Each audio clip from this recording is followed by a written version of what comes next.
Resumption of Australian international flights.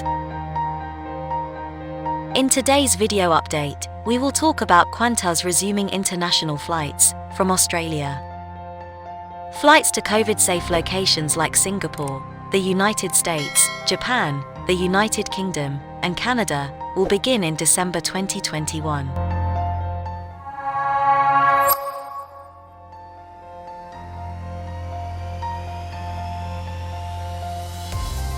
Flights between Australia and New Zealand will go on sale if some or all of the two-way travel bubble between the two nations opens. Flights to Hong Kong will resume in February 2022. Flights to risky destinations with low vaccination levels will be delayed until at least April 2022. These foreign travel arrangements are based on Phase C of the Australian National Cabinet's reopening plan. When the vaccination rate among eligible Australians hits 80%, Phase C will be activated. Phase C will include the following. There will be no limitations on returning vaccinated Australians, and all restrictions on outgoing vaccinated Australians will be abolished. Only highly targeted lockdowns will be implemented.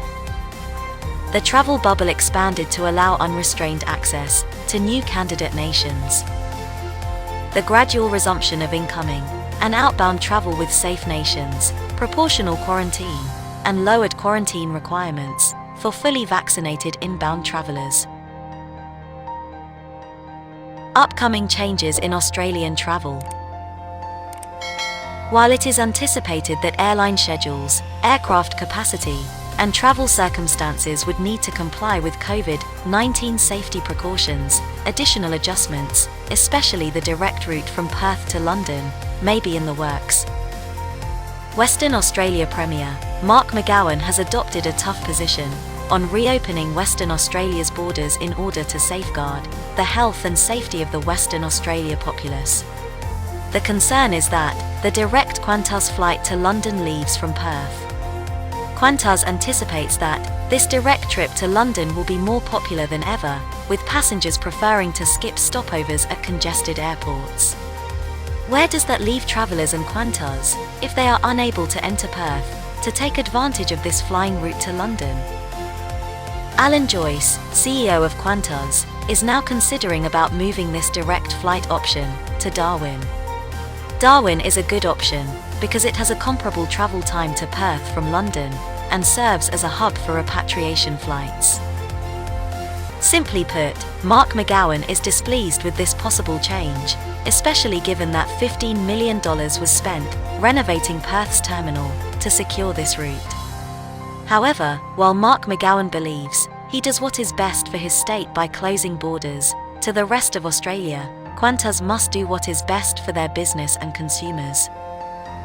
While there are undoubtedly finer issues to be worked out in the run-up to the resumption of foreign travel, it remains an intriguing possibility. Could this move toward international travel lead to the resumption of the Australian migration program sooner rather than later? Only time will tell. Exemptions for travel.